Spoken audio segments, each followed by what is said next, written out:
오늘 말씀은 행실에 관한 우리의 삶이 어떠해야 하는지를 교훈하고 있는 말씀입니다. 먼저 솔로몬은 술에 관한 이야기로 오늘 말씀을 시작합니다. 본문 1절의 말씀입니다. 포도주는 거만하게 하는 것이요 독주는 떠들게 하는 것이라. 이에 미혹되는 자마다 지혜가 없느니라. 포도주와 독주에 관해 이야기합니다.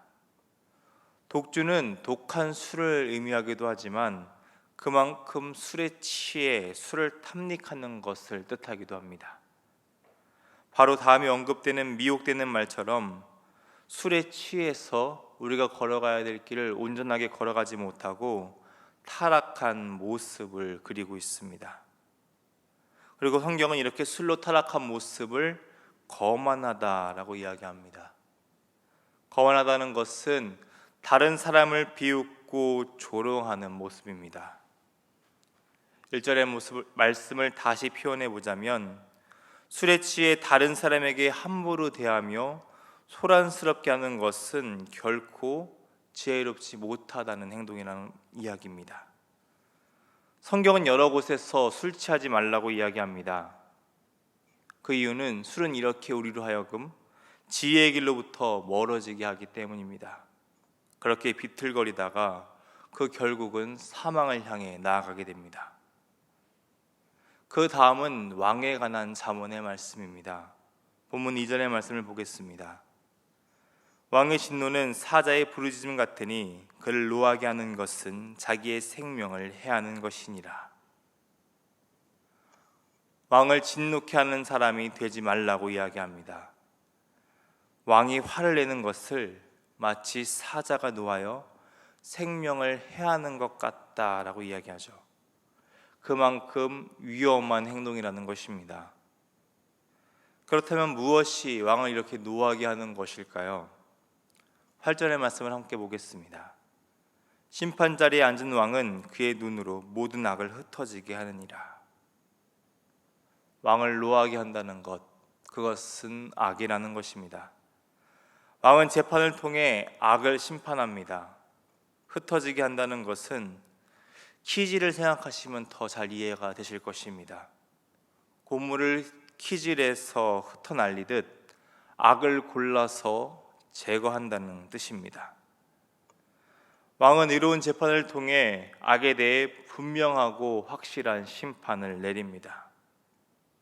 그러니 말씀은 우리의 생명을 해하는 악을 행하지 말도록 교훈하고 있는 것이죠. 그 길을 걷지 않도록 우리에게 지혜의 말을 전하고 있는 것입니다. 그 다음은 다툼에 관한 말씀입니다. 3절 하반부를 보면 다툼을 일으키는 자가 누구인지 밝히고 있죠. 미련한 자입니다. 그러니 미련한 자가 일으키는 다툼을 멀리하는 것은 그 사람에게 있어서 영광을 지키는 일입니다. 괜히 싸움과 다툼에 휘말려서 구설수에 오르고 수치를 당하는 그 자리에 끼지 말라는 것이죠. 그들과 멀리해서 다툼과 멀리해서 지혜로운 자리에 계속해서 있으라는 이야기입니다. 계속되는 말씀을 보면 또다시 잠언의 말씀은 게으름에 대해서 경고를 합니다. 고대 이스라엘은 파종을 가을에 했다고 합니다. 그러니 가을이 되면 밭을 갈고 씨를 뿌릴 준비를 해야 했죠.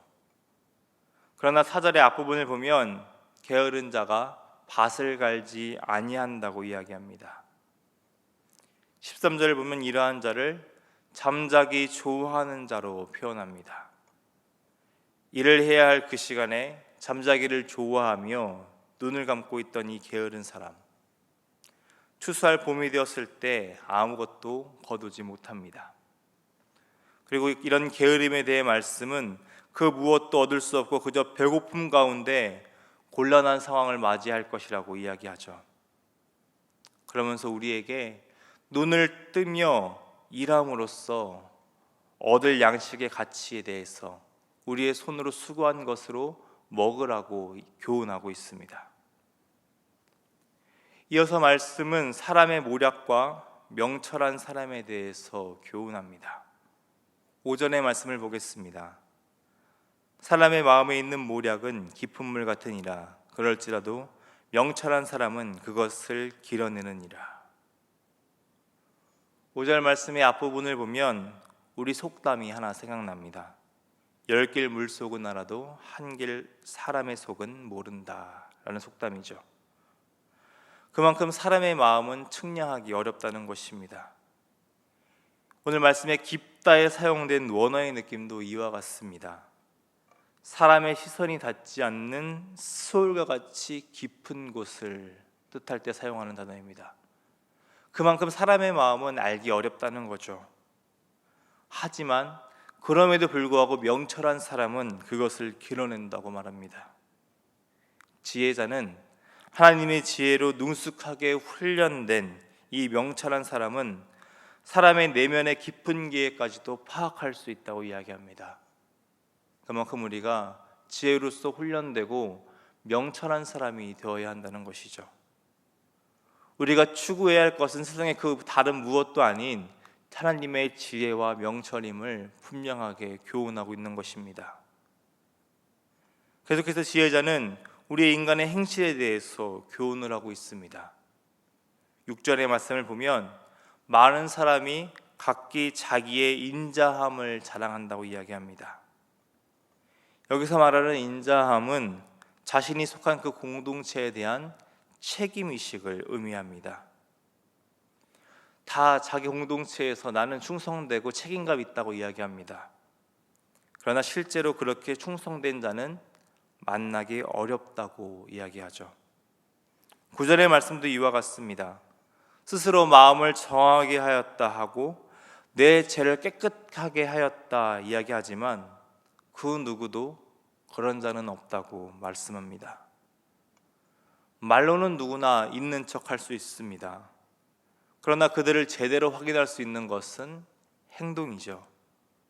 11절의 말씀을 함께 보겠습니다. 비록 아이라도 자기의 동작으로 자기 품행이 청결한 여부와 정직한 여부를 나타내느니라. 우리 사람의 행동은 내면의 모습을 보여주는 거울이죠. 그 내면의 모습이 10절과 같이 한결같지 않은 주와 한결같지 않은 되라면 악을 행할 수밖에 없습니다. 그 안에 속이는 것이 가득하니 행동으로도 속이는 행동밖에 할 수 없다는 것이죠. 다른 사람을 속이고 잘못된 이익을 추구하는 그들의 마음을 속이는 저울추와 대로 표현하는 것, 하나님께서는 이것을 분명하게 미워하신다고 말씀하십니다. 사람을 속이는 것, 다른 사람에게 해를 해야 하는 것이죠. 원어 느낌대로 표현하자면 하나님께서는 이런 것들을 아주 강하게 혐오하신다는 것입니다. 아이라도 이런 잘못을 깨닫죠. 그래서 하면 안 된다는 것을 압니다. 그래서 행동으로서 그렇게 하지 않으려고 착한 행실과 온전한 모습을 보이기 위해서 노력한다고 말씀은 이야기합니다. 그런 지각이 아이에게도 있다는 것이죠. 그러니 오늘 우리는 어떻게 살아야 하겠습니까? 오늘 말씀은 그 답을 7절의 말씀으로 이야기합니다. 7절의 말씀을 함께 읽겠습니다. 온전하게 행하는 자가 의인이라 그의 후손에게 복이 있느니라. 아멘. 온전하게 행하는 자가 되라고 이야기하고 있죠. 온전하게 해당하는 히브리어는 톰이라는 단어로 흠이 없는 것을 뜻하는 단어입니다. 그리고 행하는 자에 해당하는 히브리어는 미트할렉으로 걷는 자를 의미합니다. 특히 스스로 그 길을 선택해서 자발적으로 걷는 것을 뜻하는 단어입니다. 즉, 이 말은 흠없는 행동을 스스로 선택해서 흠없는 길로 온전하게 걷는 자가 의인이라는 것이죠. 여기서 흠의 기준은 하나님의 지혜, 말씀입니다. 12절을 보면 듣는 귀와 보는 눈을 여호와께서 지으신 것이라고 이야기하죠. 이 온전하게 행하는 자는 지혜를 들음으로써 깨달음을 얻습니다. 그리고 하나님의 말씀을 봄으로 지혜의 열매를 맺는 자입니다. 말씀은 이런 의인의 후손에게 복이 있다고 이야기하죠. 후손들은 의인들이 이렇게 지혜를 따라 온전하게 행하는 모습들을 보면서 자랐을 것입니다. 하나님의 길을 따르는 그 자가 하나님께서 주시는 그 복을 얻으며 살아가는 그 참된 모습을 보며 이들 또한 그렇게 살아야 함을 깨닫게 되는 것이죠. 온전하게 걷는 자의 그 선한 영향력으로 말미암아 그의 자손도 복을 받는다는 것입니다. 마지막으로 솔로몬은 그 당시 상행위를 통해서 우리에게 교훈을 전하고 있습니다. 14절과 15절의 말씀을 보겠습니다. 물건을 사는 자가 좋지 못하다 하다가 돌아간 후에는 자랑하느니라.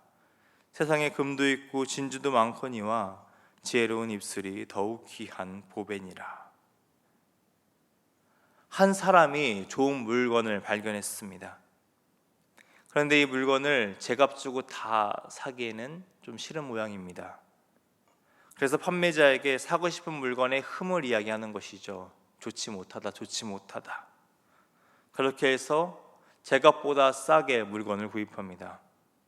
그리고 집에 돌아간 후에는 자신이 이 물건을 정말 좋은 가격에 샀다고, 이 좋은 물건을 아주 싼 가격에 잘 샀다고 자랑하는 것이죠.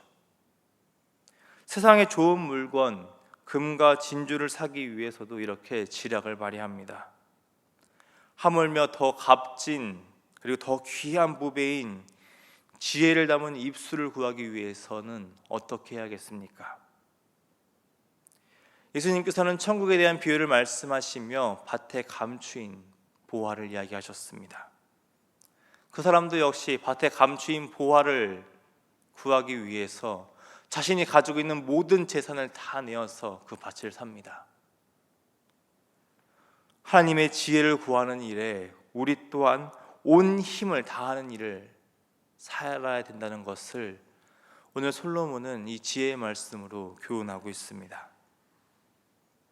이렇게 솔로몬은 우리의 삶의 행실이 하나님의 지혜를 봄으로써 그리고 들음으로써 또한 그리고 지혜를 구하는 데 온 힘을 다하는 삶을 삶으로써 온전한 길을 걷기를 교훈하고 있습니다.